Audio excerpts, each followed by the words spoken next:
Coloca assim as duas mãos na altura do teu coração, feche os teus olhos. Pai querido, antes da gente se assentar à mesa do Senhor, a mesa do amor, a mesa da comunhão, nós vamos receber da tua parte uma palavra para o nosso coração.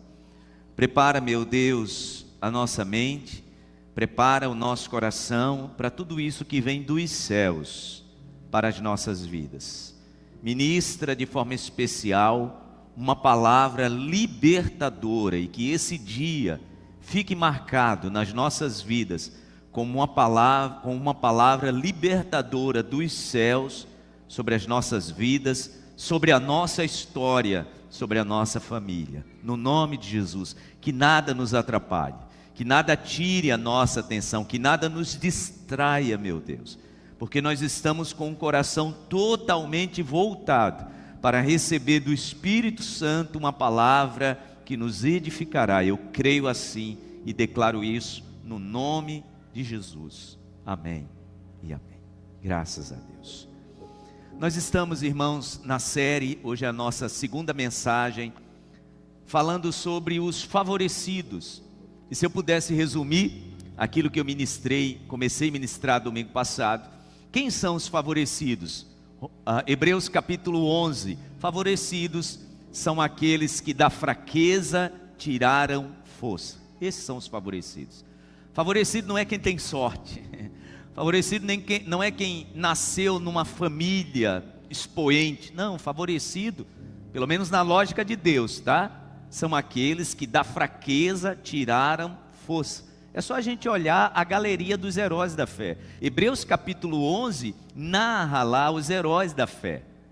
E lá no finalzinho, quem escreveu a carta aos Hebreus, que não sabemos quem foi, diz que eles da fraqueza tiraram força. Esses são os favorecidos. Domingo passado eu ministrei sobre Davi, né? É muito interessante a gente ver que aquele gigante Golias, né, que estava ali vociferando, dizendo que entregaria a carne do menino Davi às feras do campo, e amaldiçoou Davi. A palavra diz isso. A palavra diz que quando Davi o vê, né, de rosto no chão, ele pega a própria espada do gigante. Olha que coisa, né? Como é que os céus nos favorecem, né?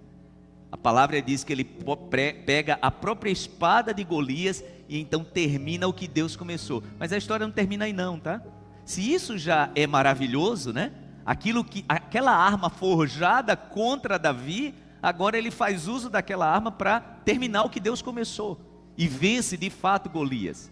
Aí o que é que acontece? O tempo passa, Davi agora precisa fugir do seu próprio líder por ciúmes. E a palavra diz que um dia, fugitivo, faminto, encontra um sacerdote no santuário do Senhor. E a palavra diz que ele pede então comida àquele sacerdote. O sacerdote diz para ele: você não sabe que se Saul souber que eu lhe ajudei, ele vai nos matar? Mas a gente vai te ajudar, eu não tenho comida. A única coisa que eu tenho aqui são os pães da propiciação. O que são os pães da propiciação, gente? Naquela época existia uma mesa que, sobre essa mesa, eram colocados todos os dias 12 pães, chamados de pães da propiciação. Eles precisavam ser trocados todos os dias, eram pães consagrados. Esses 12 pães representavam as 12 tribos de Israel. E a palavra diz que representavam a provisão de Deus sobre toda a nação, por isso 12 pães. Só que quando esses pães eram substituídos, só quem podia comê-los eram os sacerdotes consagrados. Só que a palavra diz que naquele dia, para servir aquele favorecido chamado Davi, o sacerdote disse para ele: olha, você sabe que quem só pode comer esse pão aqui são os levitas, são os sacerdotes, mas a gente vai te dar esse pão. Faz ali um momento cerimonial, faz algumas perguntas a Davi, e olha que coisa, né? Como o nosso Deus, gente, é maravilhoso. Nós não servimos a um Deus inflexível. É o Deus que sim estabelece a regra, mas quando é necessário favorecer a vida, o Senhor Ele sim vai trazer sobre nós o quê? O favor dele. E a palavra diz que aqueles pães que eram apenas para os sacerdotes foram entregados a Davi e aos seus homens, e eles se alimentaram. Quando Davi está saindo, ele pergunta: e o senhor não tem aí alguma arma não? Porque eu estou fugindo, nem espada eu tenho. O que é que o sacerdote diz? Tem sim, tem uma espada aqui. Lembra da espada de Golias? Ela ficou aqui como memorial. E a palavra diz que o sacerdote vai lá dentro, pega a espada, e a partir daquele momento, olhe bem para mim, a partir daquele momento, a espada que tinha sido preparada para destruir a vida de Davi, a Bíblia não diz quanto tempo ele usou, tá gente? A palavra não diz se Davi usou aquela espada para o resto da sua vida, mas a Bíblia diz que durante muito tempo, foi aquela espada que Davi guerreou com os seus soldados. A espada de quem? Daquele que achava que iria matá-lo com aquela arma forjada. Por quê? Porque a palavra do Senhor diz assim: nenhuma arma forjada contra ti prevalecerá. Esses são os favorecidos. Você pode aplaudir ao Senhor por isso? Nenhuma arma forjada contra a tua vida vai prosperar. Favorecido é isso, né? É agora Davi usar a própria arma de Golias para lutar e vencer as suas batalhas. E hoje, rapidamente, eu quero falar com os irmãos sobre covas. É sobre isso que eu quero falar. Covas que pessoas abrem para nós. Você sabia disso, né? Provérbios capítulo 26 diz que quem cava a cova, quem abre a cova é quem vai cair nela. E nós vamos falar nessa manhã, bem rapidamente para a gente cear depois, sobre um homem que prepararam para ele uma cova. E não era uma cova comum, né? Era uma cova repleta de leões. Estavam certos, queriam destruir o plano e o projeto de Deus para a sua vida, jogando-o naquela cova. E eu tenho certeza, irmãos, que eu e você, em alguma fase da nossa história, a gente pode ter vivenciado algo assim. E alguém que achou que estava bolando, né? Montando um plano para nos deixar ali contidos num lugar, numa cova, achando ali vai ser o fim. Eu quero convidar você para a gente ler essa história rapidamente. Abra sua Bíblia, por favor. Daniel capítulo 6. Daniel capítulo 6, versículo 1. Uma história muito conhecida, né? Mas que vai nos mostrar nessa manhã outro favorecido. Foi essa série que o Espírito Santo nos inspirou para ministrarmos no mês de aniversário, né? Nós somos favorecidos, favorecidos por Deus. Temos o favor de Deus sobre a nossa vida. Dario achou por bem nomear 120 sátrapas para governarem todo o reino. Quem era Dario, gente?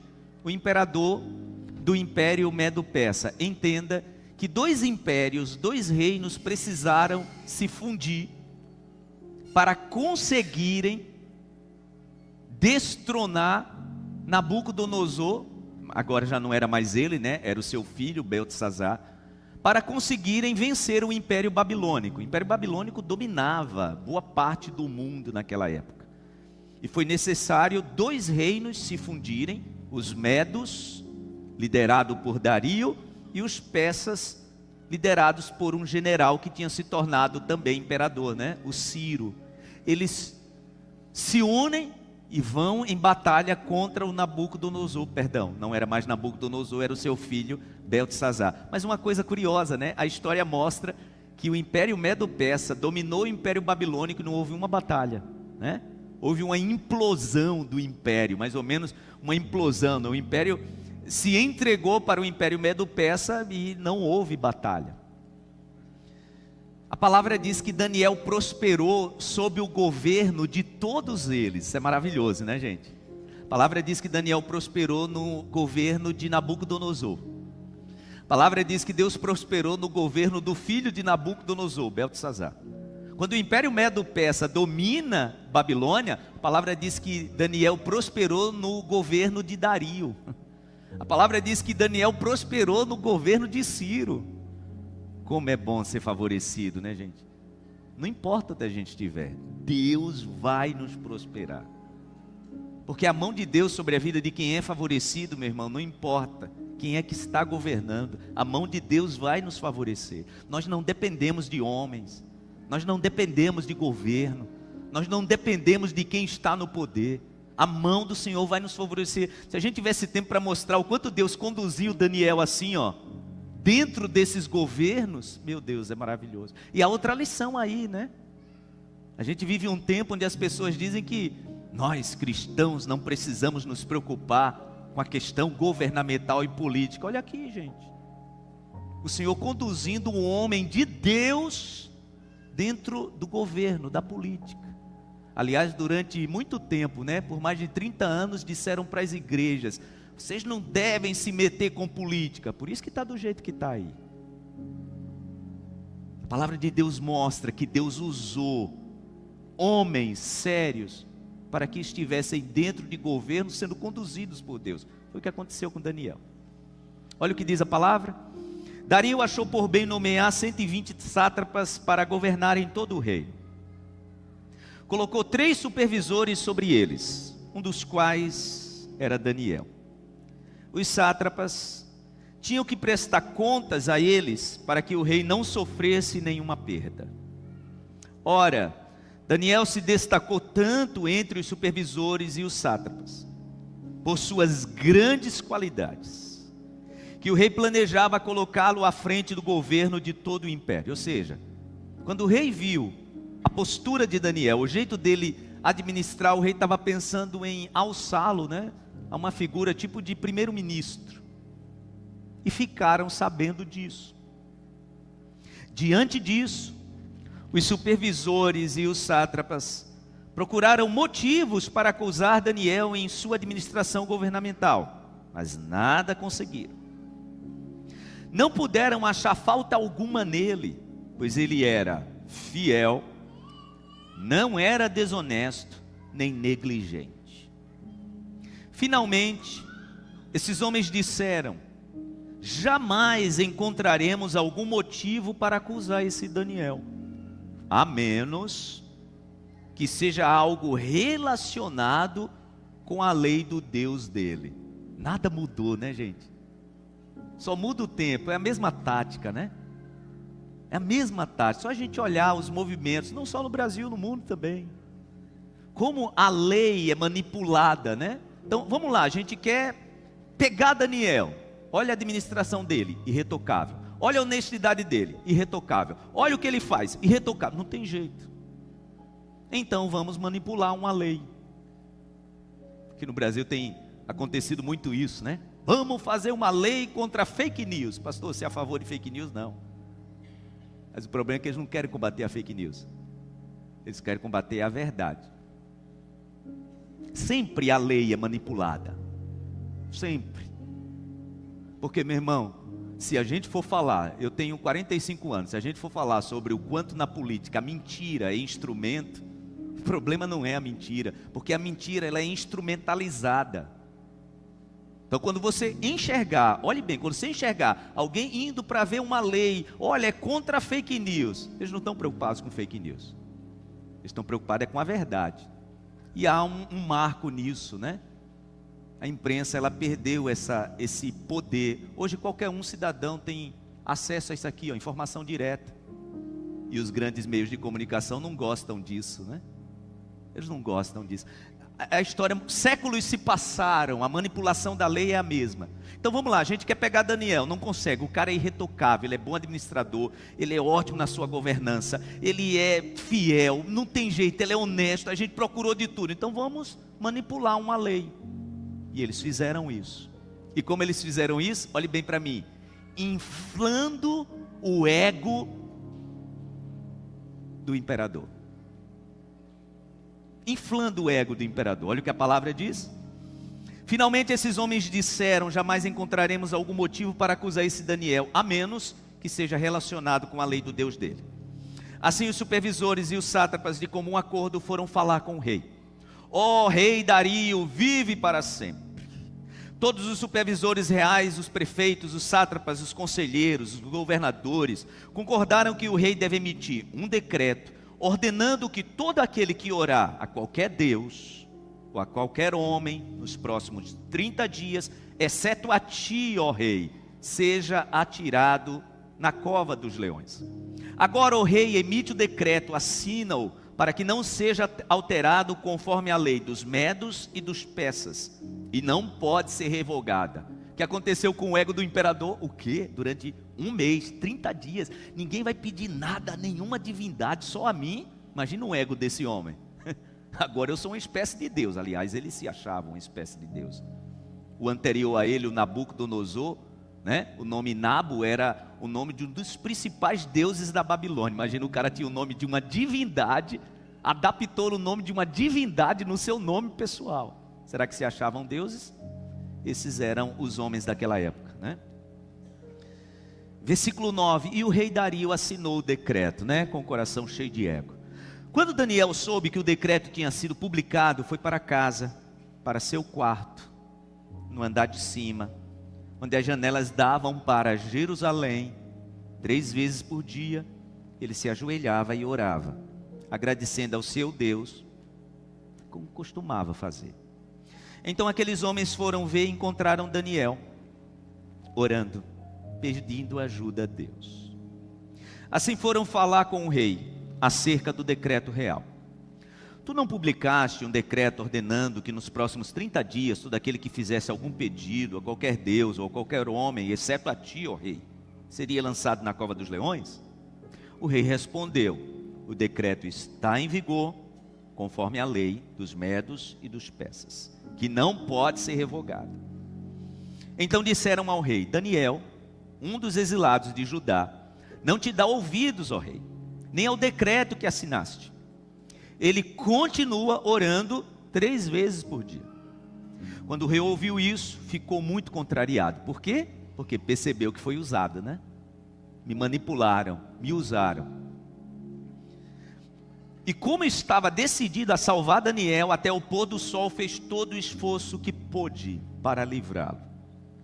Mas os homens lhe disseram, lembra-te, ó rei, que conforme a lei dos medos e dos persas, nenhum decreto, o edito do rei, pode ser modificado. Então o rei deu ordens, e eles trouxeram Daniel e o jogaram na cova dos leões. O rei, porém, disse a Daniel que o seu Deus, a quem você serve continuamente, o livre.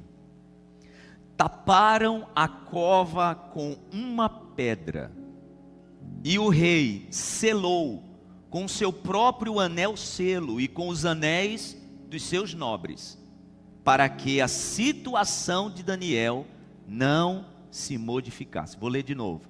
Para que a situação de Daniel não se modificasse. Depois a gente volta aí para essa leitura. Guarde isso no seu coração.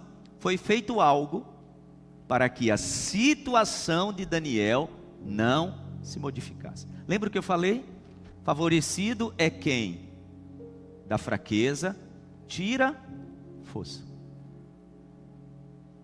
Quantas pessoas, irmãos, que a tua vida, a história da tua família conspirou para te jogar em um lugar que a gente pode chamar de cova, tá?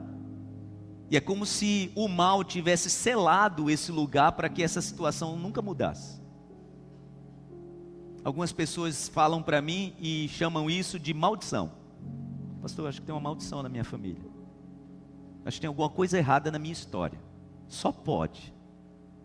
Se assemelha, né, com esse momento da vida de Daniel, né? Onde a palavra diz que jogam ele na cova, o rei e seus nobres selam a porta da cova, e está lá o detalhe, para que a situação não se modificasse. Mas quem são os favorecidos? Aqueles que da fraqueza tiram força. Eu quero rapidamente aprender e extrair daí lições preciosas. A primeira é essa aqui, meu irmão, ó. As pessoas estão te observando. Sempre. O tempo todo. até quem você não imagina. A palavra do Senhor diz em Hebreus capítulo 12, versículo 1, que nós estamos cercados de uma grande nuvem de testemunha. Deixa eu te dizer, é verdade. Entenda, tá? Quando Daniel era um dos 3 supervisores, como é que estava a vida de Daniel, gente? Tranquilíssima. Ele já tinha uma posição, né, de destaque, mas a palavra diz que ele era um dos 3 supervisores. Como é que estava a vida dele? Tranquilíssima. Trabalhando, administrando, cuidando da sua governança, estava tranquilo.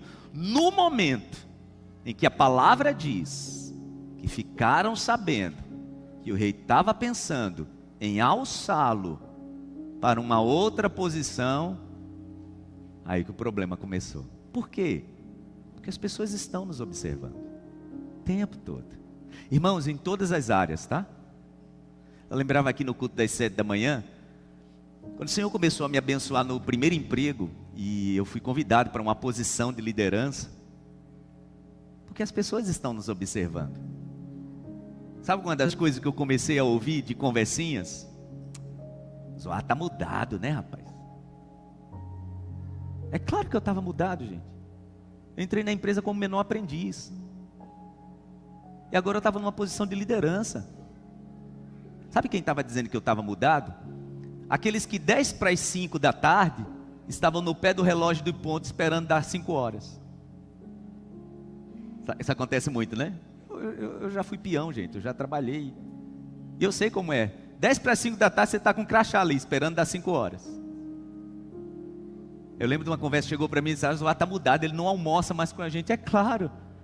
Enquanto 10 para meio-dia já estavam descendo para almoçar, eu estava resolvendo problema. Mas por que esse comentário? Porque as pessoas estão nos observando. Meu irmão, você acha que quando você está com aquele carro que só vive dando problema, você leva no mecânico, e leva aqui, leva ali, resolve aqui, troca aí daqui a pouco você e sua família decidem: olha, a gente vai trocar de carro, a gente vai ter um carro novo. Será que todo mundo da tua família, quando você chegar para a festa de final de ano, oh, que maravilha, é assim? Entendam, a vida de Daniel estava tudo bem enquanto ele era um dos 3. Estava tranquila. Ele era administrador igual os outros 3. Quando a palavra diz que o rei estava pensando, isso se tornou notório, gente. As pessoas ficaram sabendo que o rei estava pensando em alçá-lo uma posição, pronto. Aí começou o problema. Eu vou te dizer algo na autoridade do nome de Jesus. Não seja infantil. Não acho que todo mundo vai torcer quando Deus começar a te abençoar e te prosperar. Não é assim. Nem todo mundo vai ficar feliz quando você começar a contar milagres de Deus na sua vida. Aliás, deixa eu te dar um conselho precioso. Quanto menos você falar sobre o que Deus está fazendo na tua vida, melhor. Pastor, não é bom testemunho? Deixa eu te dizer, testemunho é o que as pessoas veem, não o que a gente fala. As pessoas vão ver o Senhor nos abençoando. A palavra do Senhor diz que quando Davi derrota Golias, quem era Davi? Eu falei sobre isso aqui domingo passado, né? Davi era aquele que já há tempos tocava a harpa para Saul de lado do trono dele. Quando ele ficava endemoniado, chamavam Davi, Davi tocava a harpa. A palavra diz que quando ele está correndo para enfrentar Golias, Saul pergunta: Abner, quem é esse menino? Ou seja, para Saul, gente, era um desconhecido. Mas a palavra diz que quando ele voltou da batalha que venceu Golias, as mulheres saíram pelas ruas da cidade dizendo o quê? Saul matou milhares, mas Davi matou dezenas de milhares. Aí o problema na vida de Davi começou. Ele teve que tirar a família de Israel, ele teve que tirar seu pai, sua mãe, seus irmãos, fugir, se esconder na terra dos seus inimigos, os filisteus. Os filisteus deram para ele a cidade de Ziglag, e ele tinha que prestar serviços militares. Por quê, gente? Porque começaram a olhar para Davi percebendo, tem um favor de Deus sobre ele. Nós precisamos ter essa maturidade, de entender, irmãos, que estamos sendo observados todo o tempo. Quanto menos a gente falar das nossas conquistas, quanto menos a gente falar do nosso casamento. Aliás, deixa eu dar um conselho precioso para você, meu irmão, minha irmã. Quanto menos você falar do seu casamento, dos seus problemas íntimos, porque todo casal, meu irmão, tem dificuldade. De vez em quando a Dani vem aqui e diz assim: olha, a gente briga, e a gente briga mesmo. Por quê? Porque a gente é igual a você. Tem dia que você está mal-humorado, lá em casa tem dia que eu estou mal-humorado. Tem dia que tem TPM lá em casa, também, na sua casa também tem. Então entenda, nós somos casais comuns. Agora, por que eu vou estar trazendo essas coisas que é de foro íntimo para o público? E sabe o problema, irmãos, que nós temos hoje? Isso aqui, ó. Impressionante como as pessoas se expõem. E isso atrai, entenda, esse olhar, dessa nuvem de testemunhas, né? Esse olhar. Estava tudo bem na vida de Daniel. Quando souberam que Deus estava querendo favorecê-lo, começou o problema dele. Por quê? Porque nós estamos cercados de uma grande nuvem de testemunhas. Essa é a primeira lição. Tá, a palavra diz que então eles manipulam uma lei para que Daniel fosse pego na fé dele, né? No que ele acreditava. E então o rei faz o decreto, assina o decreto, e a palavra diz, isso é demais, gente. A palavra diz que quando Daniel fica sabendo que havia um decreto que vigoraria por 30 dias, que ninguém podia pedir nada, nenhuma divindade, somente a um imperador, o que Daniel faz, gente? A palavra diz: Daniel vai para casa, abre a janela que dá para Jerusalém e vai orar. Por quê? Porque era isso que ele fazia. Sabe quem são os favorecidos, irmãos? Os favorecidos são isso aqui: gente resoluta. Gente resoluta. Quando você vai buscar o significado de resoluta, eu gosto de tantos conceitos que eu vi no dicionário, eu gosto disso aqui. Gente resoluta é gente resolvida. Gente resolvida não pauta a sua vida pelo que os outros estão pensando. Gente resolvida não decide nada pensando nos outros. Ô, irmãos, tem pessoas que vão trocar de carro e estão pensando no primo ou no irmão ou na irmã. Vai decidir onde os filhos vão estudar, não estão pensando no bem-estar do filho e da filha. Estão pensando onde aquela pessoa da sua família colocou. Gente resolvida não, gente resolvida que é resoluta, não importa o movimento, olhe bem para mim, não importa o movimento que está acontecendo na parte periférica da sua vida, você segue propósito. Você segue propósito. Sabe o oposto de gente resoluta, gente? Tem pessoas, irmãos, que até a roupa que veste, a pessoa não se veste para se sentir bem, se veste para alguém lhe ver. Isso não é gente resolvida. Eu não sei porque eu estou levando a palavra nesse sentido, mas entenda. Deus quer você alguém como Daniel. Fizeram um decreto, eu vou continuar fazendo o que eu sei que Deus quer que eu faça. Eu sou resolvido. Mas e se tiver consequência? Não importa. Eu sou resoluto, Deus me chamou para isso. Eu dizia isso nos cultos, ou no culto das 7 da manhã. O nascimento da comunidade Farol, irmãos. Se eu parasse para justificar, ou para dar explicação sobre as decisões que nós estávamos tomando, não teria dado nenhum passo. E aliás, tem pessoas que estão aqui nessa manhã, que você ainda não acelerou o processo de Deus na sua vida, porque você está se preocupando demais em dar explicações para as pessoas. Lembra de Davi? Falei sobre isso aqui domingo passado, né? Davi chega no campo de batalha, foi levar comida para Eliabe e para os irmãos. E quando Eliabe vê Davi conversando com o soldado, o que é que Eliabe chama Davi, gente? Seu presunçoso. Eu sei que você veio para aqui só para ver a batalha.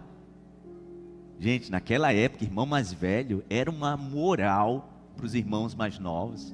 Entendam que quando o pai ia abençoar a família, ele não abençoava todos os filhos. Ele abençoava o primogênito, e o primogênito abençoava os outros. A herança não era para toda a família, a herança vinha para o próximo patriarca. E esse patriarca abençoava seus irmãos. Imagina Davi ouvindo isso do seu irmão: você é um presunçoso. Eu gosto demais, porque Davi era o quê, gente? Davi era resolvido, Davi era resoluto, igual Daniel. Quando a palavra diz que Eliabe diz para ele, você é um presunçoso, o que é que ele diz para Eliabe? Eu não posso nem conversar. E faz o quê? O que eu e você precisamos fazer, de vez em quando. Isso não é arrogância não, tá, meu irmão? Isso é entender que Deus tem um propósito na sua vida e você não pode perder tempo. A palavra diz que Davi simplesmente vira as costas para o seu irmão e vai fazer o que Deus lhe chamou para fazer. Diz para ele, olha, eu não posso nem conversar. E a palavra diz que ele faz o quê? Vira as costas para Eliabe e vai cuidar do que ele tinha que fazer. O que é que ele tinha que fazer, gente? Só derrubar um gigante. Era o que ele tinha que fazer. Gente resoluta age assim. Primeiro tempo de nascimento da comunidade, meu irmão, que aparecia de gente perguntando, e isso, pastor, e aquilo, e por quê? E desde o começo Deus já tinha colocado algo resolvido no nosso coração. E eu entendia que eu não podia perder tempo. Sabe Neemias? Quando aqueles três lá, Gesem, Sambalat e Tobias, disse para ele, Neemias, vem cá que a gente precisa dar uma conversa. O que Neemias diz? Estou fazendo uma grande obra, eu não posso descer para conversar. Gente resoluta é assim. No nome de Jesus. O plano que você tem, que Deus te deu para a tua vida, ainda esse ano 2024. Entenda, tem 6 meses ainda pela frente. Tem muita coisa para acontecer. Pare para pensar agora, será que você não está perdendo muito tempo para explicar para a gente até da sua família? Estou falando de marido e mulher não, tá gente? Porque decisão para uma família de marido e mulher nem pode acontecer se esse marido e essa esposa não estiver junto nisso. Estou falando sobre parente, né? Porque quando a palavra diz, ó, deixará o homem pai e mãe e se unirá à sua mulher, agora essa é a sua família. Vou te dizer com muito temor, mas na autoridade do Espírito Santo. Depois que você se casa, eu vou dizer um recado aqui para os jovens. Depois que você se casa, você vai continuar honrando sua mãe, honrando seu pai. Eles vão continuar muito importantes na sua vida. Mas a ordem de Deus e o princípio é, agora são vocês dois. Pai e mãe se torna, sabe o quê? Parente. Pastor, não aceita essa palavra. Então vai ler a Bíblia. Porque a primeira ordem de Deus, quando ele chama Abraão, é o quê? Abraão, agora a minha conversa é com você e com Sara. Você vai fazer o seguinte, meu filho, eu tenho um plano para você. Você vai sair de perto do teu pai e chama o quê, gente? De parentela. Eu sei que eu posso estar falando isso e muitos pais podem estar com o coração assim meio... Mas meu irmão, minha irmã, entenda, é um princípio de bênção. Porque todo pai e toda mãe que quer abençoar entenderá isso e sempre vai abençoar os seus filhos, dependendo deles estarem perto ou não. Mas por que eu estou dizendo isso? Porque às vezes, irmãos, nós queremos crescer e ser abençoado e nós estamos amarrando demais o nosso crescimento, porque a gente quer dar muita explicação. Mas eu vou reforçar esse recado, filho e filha, não rejeite a bênção do seu pai e da sua mãe, mas depois que vocês casarem, é vocês dois. Assim é um princípio do Senhor, esse é um princípio de Deus. Gente resolvida, meu irmão, não perde muito tempo, não perde muito tempo dando explicação. A comunidade Farol, ela avançou exatamente porque desde o princípio, esse foi meu acordo com os pastores. Quando vinha com algumas conversas, gente, eu não tenho tempo não para isso. Não tenho tempo para falar sobre isso não. Por quê? Porque tem gente para eu discipular. Tem ministério para nascer. Tem família para ser restaurada. Qual é o teu propósito? Qual é o teu propósito? Você está cumprindo o seu propósito? Não perca tempo. Não perca tempo. Pessoas resolutas são favorecidas por Deus. Vamos encerrar? A palavra diz que não teve jeito, né? O rei precisou jogar Daniel na cova. Muito interessante isso, né? A gente vive algo no Brasil, né? Imagina, gente, nós estamos falando de um déspota, tá? Nós estamos falando de um imperador sanguinário. Mas a palavra diz que esse cara respeitava a lei. No Brasil, hoje a lei ela é de acordo com o favor do cliente. Olha que coisa, nós estamos falando de milhares de anos atrás. O rei até quis, ele quis mudar a lei. Os seus auxiliares disseram, ó, o senhor não pode não. O rei não está acima da lei, não. A palavra diz que até o pôr do sol o rei quis manipular a lei para defender Daniel. O Senhor não está acima da lei. No Brasil isso é muito relativo hoje, né? Que lição a gente tira, né? O rei não pôde tirar Daniel dali. Daniel foi colocado na cova dos leões. Uma pedra foi colocada na entrada da cova.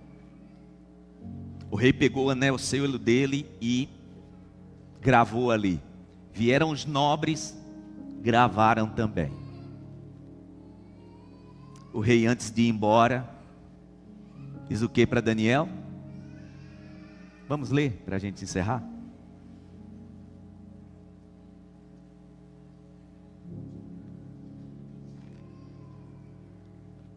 Versículo 16. Então o rei deu ordens e eles trouxeram Daniel e o jogaram na cova dos leões. O rei, porém, disse a Daniel que o seu Deus, a quem você continuamente serve, o livre. Taparam a cova com uma pedra, o rei selou com seu próprio anel selo, com os anéis de seus nobres, para que a situação de Daniel não se modificasse. Aí o rei não dormiu de noite. A palavra diz que o rei perdeu o sono. O rei não conseguiu dormir. Noite em claro. A palavra diz que no primeiro momento da manhã, ao alvorecer, versículo 19, logo ao alvorecer, o rei se levantou e correu para a cova dos leões. Quando ia se aproximando da cova, chamou Daniel com voz aflita: Daniel, servo do Deus vivo, será que o seu Deus, a quem você serve continuamente, pôde livrá-lo dos leões? Daniel, servo do Deus vivo. É assim que Ricardo sempre fala comigo, né, Rick? Ei, pastor, servo do Deus vivo. É tão bom ser chamado assim, gente. Porque quem é servo do Deus vivo tem livramento de Deus na sua vida. Olha que coisa, até quem não conhecia o Senhor tinha convicção que Deus estava na vida de Daniel. Sabe como é o nome disso aqui, meu irmão? Olha bem para mim, minha irmã. O nome disso aqui é testemunho. Ouça, tem coisa que Deus vai fazer os outros testemunharem no nosso lugar. Não foi Daniel que precisou dizer: olha, vocês vão ver o Deus que tem na minha vida. Foi o rei que disse: Daniel, servo do Deus vivo, o Deus que continuamente você serve, te livrou. Acho que Daniel estava saindo, né, gente? Acho que tinha colocado o leão de travesseira. Imagina, dormiu lá na barriga do leão. E Deus segurando ali a boca do leão, dizendo: você não vai comer nada. Eu vou preparar uma refeição para você, já já, mas não é essa não. Que coisa, né? Deus não deixa ninguém no prejuízo, né? Daniel está lá, deve ter, quando o rei gritou, Daniel deve estar, né, limpando os olhos. E o que é que ele disse para o rei? Ô rei, o meu Deus, esse Deus que o Senhor está testemunhando aí, ele tapou a boca dos leões, porque ele viu que contra o Senhor eu não fiz nada de errado. Oh, irmãos, é tão bom estar no lugar resoluto de paz. É tão bom estar no lugar resoluto de paz com Deus. Daniel não quis se explicar, ele só disse para o rei: o meu Deus tapou a boca dos leões, porque ele viu que contra o Senhor não fiz nada. Eu estou resolvido em relação a esse assunto. Em nome de Jesus, qual é o assunto da tua vida que você pode dizer para Deus nessa manhã? Meu Deus, em relação a esse assunto aqui, eu estou resolvido. O Senhor, Ele vai lutar por você. O Senhor, Ele vai te honrar.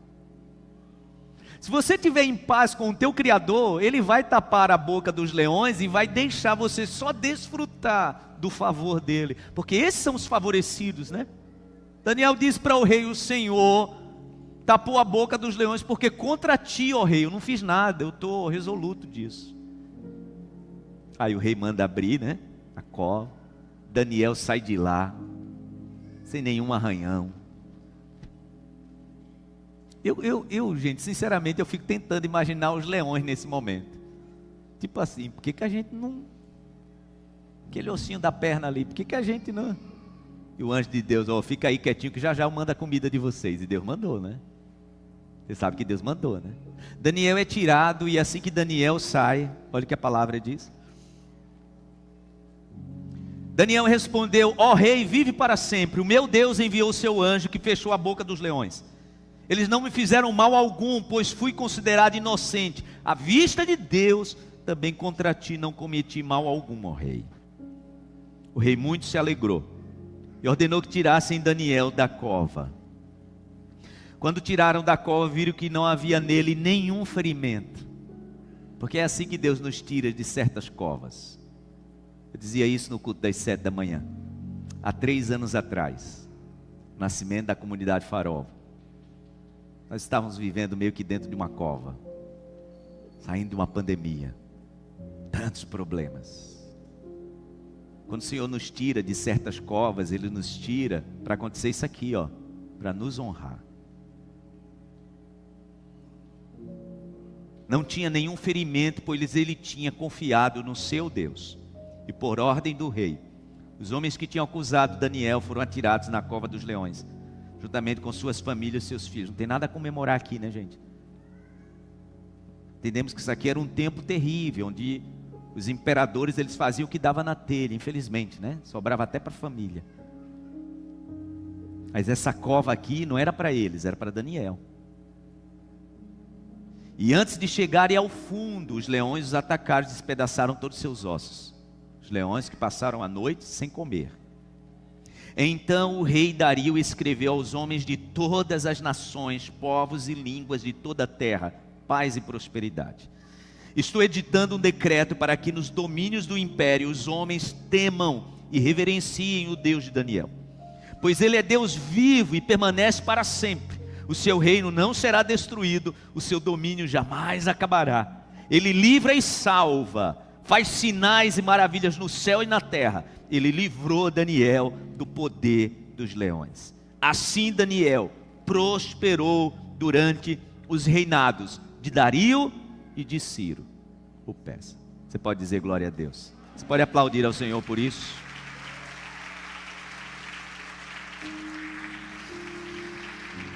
Quem são os favorecidos? Aqueles que prosperam para glorificar o nome do Senhor. Eu quero reiterar e reforçar isso, aquilo que a Dani falou. O que Deus faz nesse lugar é para a glória dEle, é só para louvor dEle, para adoração do seu nome. Não tem nada para homem, não tem nada para nome de igreja, isso é para glorificar o nome do Senhor. Foi assim que Deus fez na vida de Daniel. Decreto do rei para todas as nações que o império Medo-Persa tinha domínio: honrem o Deus desse homem, pois o Deus desse homem o favoreceu. Por quê, gente? Por isso aqui, quem são os favorecidos? Aqueles que saem da cova para o lugar de honra. É assim.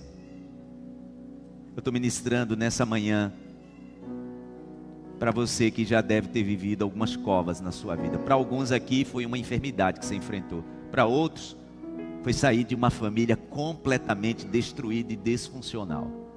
Para outros aqui foi o término de um casamento. Para outros aqui foi uma enfermidade que você mesmo enfrentou. Quando o Senhor nos tira desses lugares que nós podemos chamar de covas, é para nos honrar. Para nos honrar. Não é isso, Renato? É isso, Marisa. Esses dias aqui na frente do altar, Renato dizia: pastor, ore por nós, porque a gente está indo fazer uma viagem. A luta que vocês enfrentaram, sair daquela cova ali, era tipo assim: a vida de vocês agora será completamente disfuncional. O Senhor não deixa ninguém em prejuízo, Ele honra. Ele tira pessoas da cova para honrá-los. Lembrando aqui, Ricardo, quando você ia me visitar na UTI, aquilo era uma cova. Há 18 anos atrás, eu estava saindo de dentro de uma cova.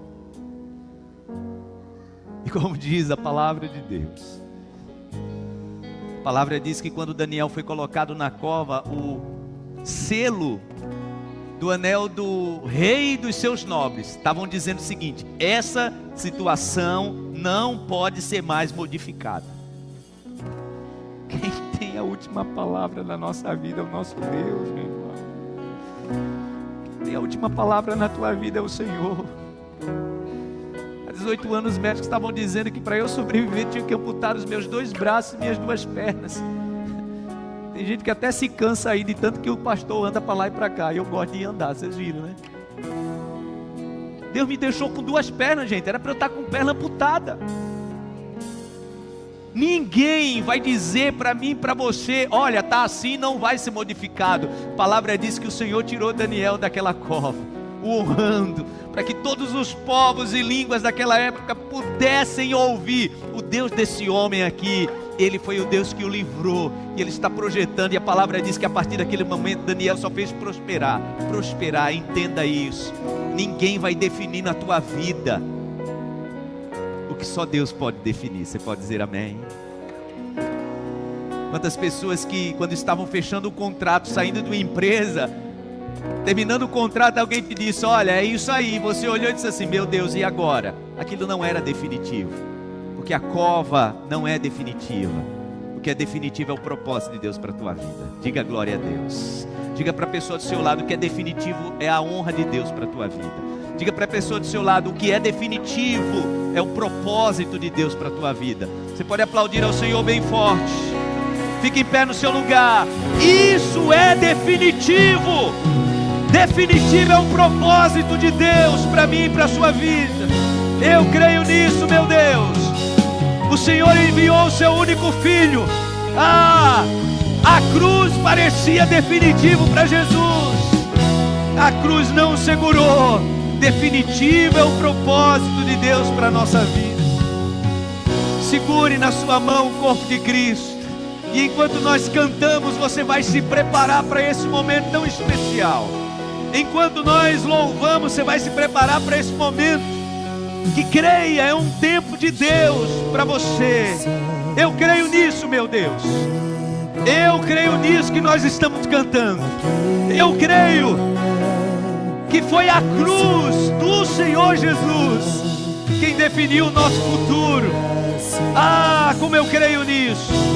Levante a sua voz e declare isso. Enquanto nos preparamos para esse momento tão santo e sublime, da Santa Ceia do Senhor. Eu creio, meu Deus. Declare isso. Teu perdão me alcançou.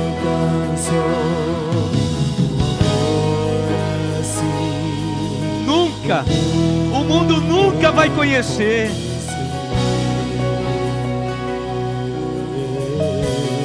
No altar de adoração, seja sempre exaltado. É Ele quem define o seu futuro. É Ele quem define a sua história. Oh, eu creio nisso, meu Deus.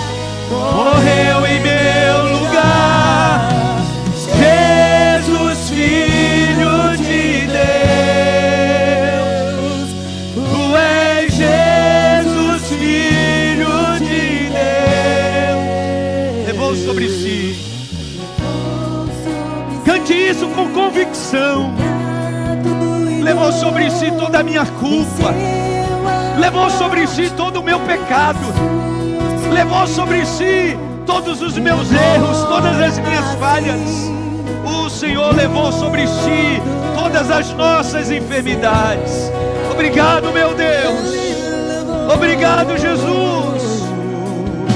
Levou sobre si pecado e bendito é o nome do Senhor.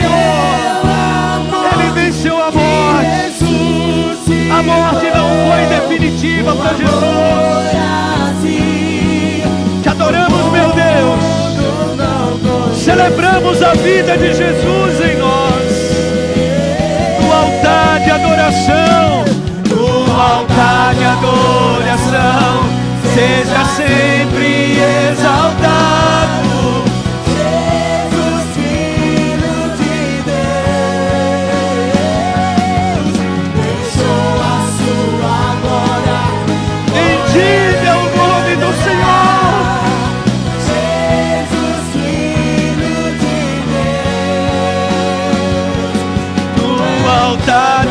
adoração seja sempre exaltado. Jesus, Filho de Deus, Deixou a sua glória, deixou a sua glória, morreu em meu lugar. morreu em meu lugar. Jesus, Filho Se de tu Deus, és Jesus, o Filho de Deus, tu és Jesus, Filho seja exaltado. Levanta bem alto as suas mãos, seja exaltado, engrandecido. Teu nome é santo, poderoso és, e não há nada. A cruz me libertou, a cruz nos libertou de todo pecado, a cruz nos libertou de toda culpa.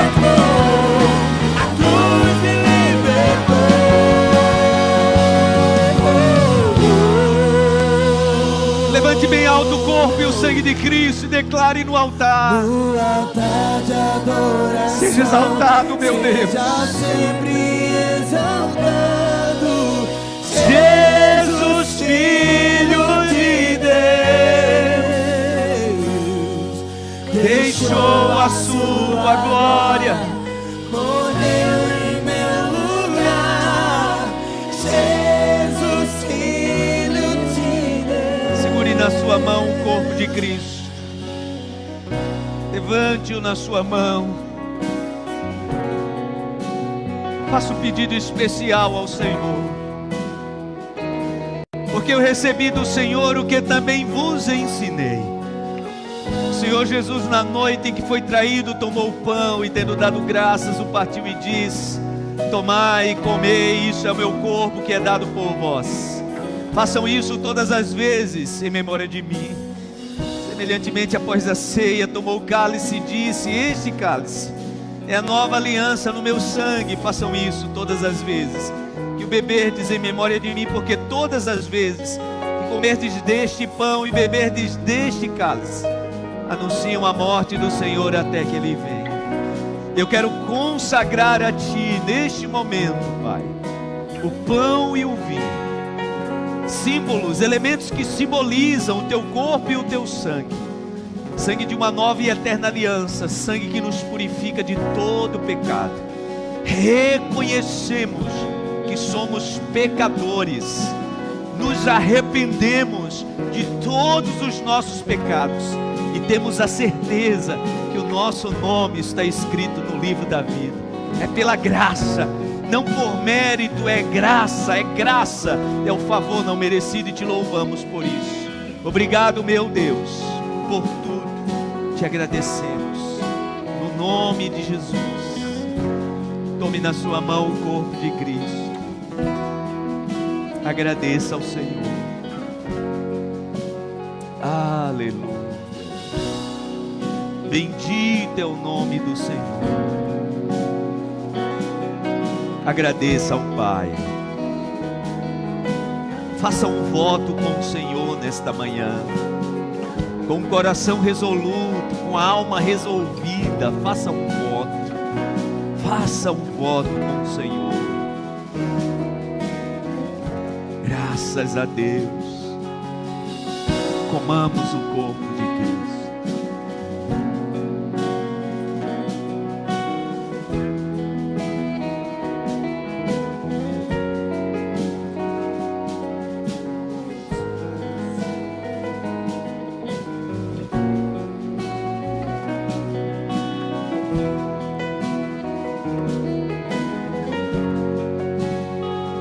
Você que comeu do corpo de Cristo, agora você pode beber o sangue de Cristo. Isto que simboliza o sangue de Cristo. Faça isso agora.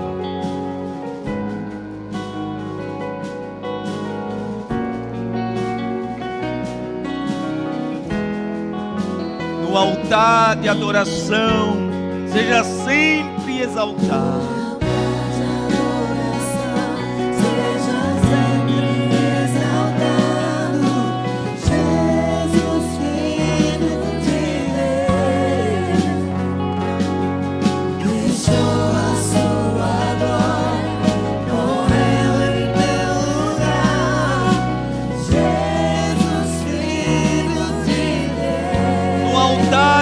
adoração. O altar de adoração seja sempre exaltado. Jesus, Filho de Deus, Deixou a sua glória, deixou a sua glória, morreu em meu lugar. Jesus, Filho de Deus, Sim, tu és Jesus, o Filho de Deus. Jesus, Filho, Oh, seja exaltado, declare isso. Seja exaltado, engrandecido. Seu nome é santo, poderoso é. E não há nada que nos separe do amor de Cristo. Seja cheio do Espírito Santo, seja cheia do Espírito Santo, seja cheio do Espírito Santo de Deus. Bendito é o teu nome, meu Deus. Você pode levantar as suas mãos bem alto e declarar no altar de adoração: seja sempre exaltado. exaltado. Jesus, Filho de deixou a sua glória, Seja cheia do Espírito Santo de Deus. Deixa o Espírito Santo te tocar nessa manhã. Seja cheio do Espírito Santo de Deus. Obrigado, meu Deus, por essa manhã tão especial. Sim, sim, meu Deus, obrigado pelo teu Espírito. Vem sobre nós, Espírito Santo do Senhor. Obrigado pelo teu Espírito, Pai. Traga alegria ao nosso coração. Traga paz à nossa alma. Sim, tu és Jesus, o Filho de Deus. Aplauda bem forte ao Senhor. Digno de toda honra, digno de toda glória, digno de todo louvor, digno de toda exaltação. Somente Ele é digno. Abençoa quem está perto de você. Se alguém da tua família dá um cheiro, dá um abraço, ministra a bênção do Senhor. Marido, abençoa a esposa, esposa abençoa o marido, pai, abençoa os filhos. Bendito é o nome do Senhor, para sempre exaltado. Amém. Amém. Vamos para casa na bênção. Desfrute dessa paz do Espírito Santo em todo o tempo na sua vida. No nome de Jesus, desfrute do Espírito Santo em todo o tempo. É Ele quem te favorece. Nenhuma arma forjada contra você, contra a sua família vai prosperar. Nenhuma condição que foi estabelecida não poderá ser mudada. Vai ser mudada no nome de Jesus. Vai ser mudada porque é ordem de Deus. Ele é quem dá a última palavra, amém? Vamos para casa na bênção. Rodrigo, Moema, Deus abençoe vocês. O Espírito Santo continue conduzindo vocês, protegendo você, sua família, em nome de Jesus. Obrigado, meu Deus, te agradecemos, te louvamos, Espírito Santo. Obrigado pelo desfrutar da tua presença nas nossas vidas. Oh, Espírito Santo de Deus, tu és o nosso amigo, tu és o nosso conselheiro, tu és o nosso ajudador. Só suportamos estar de pé porque é o Senhor quem nos sustenta. Continue sustentando essa tua filha e esse teu filho, meu Deus. Continue sustentando essa família em tudo, de todas as formas. Esse pai, essa mãe, esse marido, essa esposa, continue sustentando. Nós declaramos que só dependemos de Ti, meu Deus. Tão somente de Ti dependemos. Obrigado. Abençoa a semana dos teus filhos. Abençoa o mês que está apenas começando. Que continuemos desfrutando da Tua graça e do Teu favor. No nome de Jesus. É assim que vamos retornar para os nossos lares. Que o restante do domingo seja abençoado, meu Deus. Que nada, nem ninguém tire a paz e a alegria que está no nosso coração. Foi o Senhor quem colocou. E vamos continuar desfrutando disso. Que a graça do Senhor e Salvador Jesus Cristo, o amor de Deus, o nosso eterno Pai, a comunhão e a consolação do divino e eterno Espírito Santo esteja, permaneça sobre todos, hoje e para sempre. Amém, amém e amém. Aplauda ao Senhor bem forte. Deus abençoe. Uma ótima semana. Ou em paz. Você é favorecida. Você é favorecido. Você que quer se batizar, aqui ó,